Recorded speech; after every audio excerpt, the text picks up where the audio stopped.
3 questions to ask before giving up on you. We're starting with motivation, and I think you're going to like it. Roll it.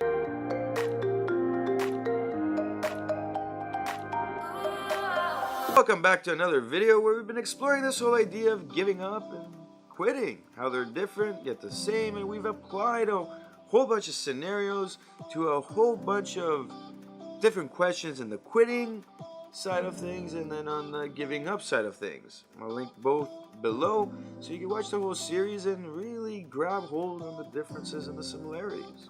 Now we touch base on the family, the friends, the acquaintances, and of course the significant other, and what to do when we start feeling those emotions of giving up, and how that translates into, hey, maybe I should start thinking about doing that quit, that exit out of the scenario.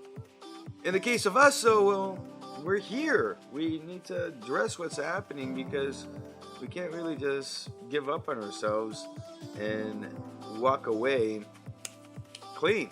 We have different scenarios we have to deal with after, and we gotta make sure that we set ourselves up so that we don't have an epic fail that we have to struggle back from. We don't want to be swimming in mud for the rest of our lives. We need to, at least when feeling like giving up, if we can't get motivated, can't fix stuff, and when it's time to quit, at least find a way to quit such that we set ourselves up for the best case scenario so that success can happen down the road. Now I see this all the time with people, and a lot of the times where people are feeling like giving up, they always manage to pull through by like that little bit of a margin where they're like, you know what, I gotta make it, I'm gonna do this, and they pull their socks up and they get through it.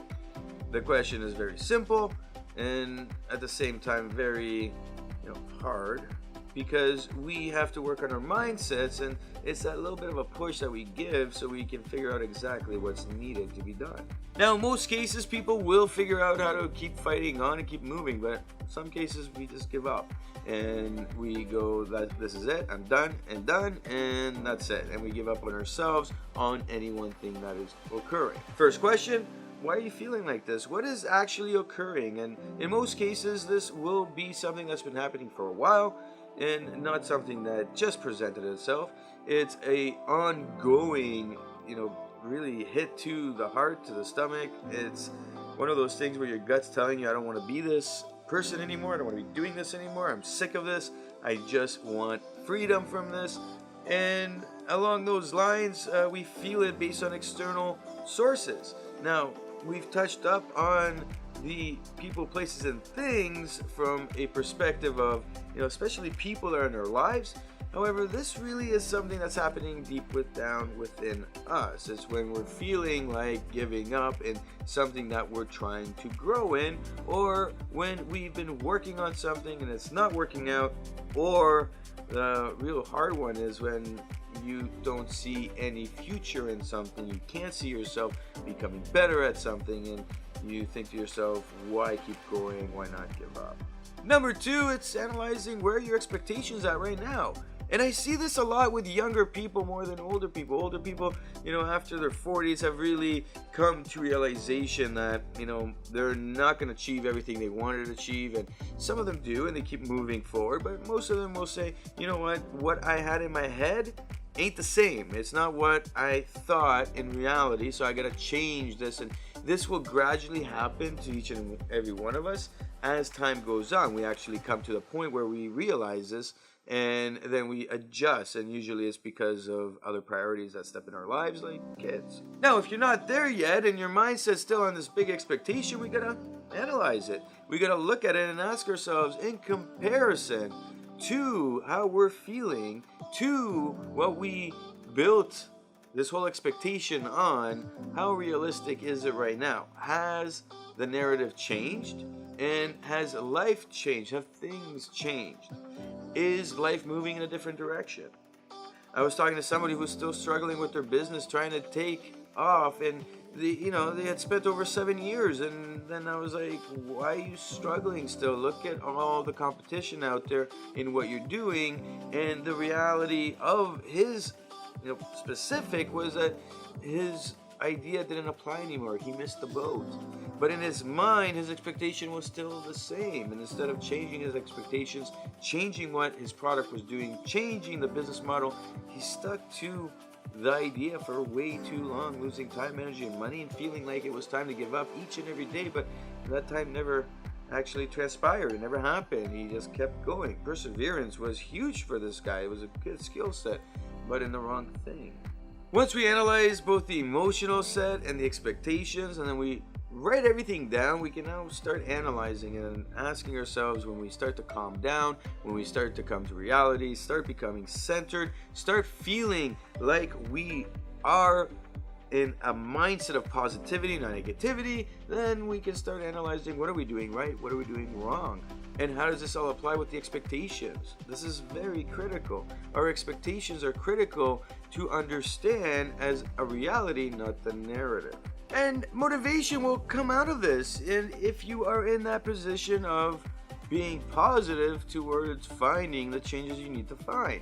It's kind of like when somebody's going through a lot of financial problems and they, keep saying to themselves, I'm done, I'm going to declare bankruptcy, I'll be over with this, yet every day they wake up to figure out a way to get out of debt without declaring bankruptcy. And eventually we can sit down when they're finally at that place where they can accept responsibility for what's been happening and accept what needs to happen. We can now start looking at a structured approach to get somebody out of debt. It is possible, but a lot of the times we feel like giving up on it and just calling it quits. The third question to ask is, what am I going to get out of this by giving up? Because the reality is that when you give up, and you're doing it from an emotional position, not through a sequence of events that you've planned out so that you can do an official quit, well, then you're clearly making a decision that you're gonna regret. And bottom line, I see a lot of people go through this, and especially when it comes to stuff like bankruptcy, where they've given their all to become better and they can't.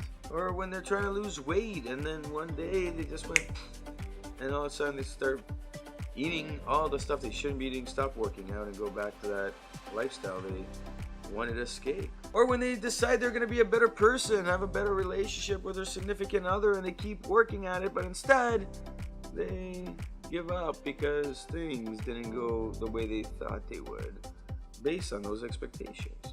And what ends up happening, they didn't think it through. They gave up, and 4 months, 6 months, a year later, they start to regret it. They start to regret it from a financial perspective because they can't do the things they want to do after the bankruptcy.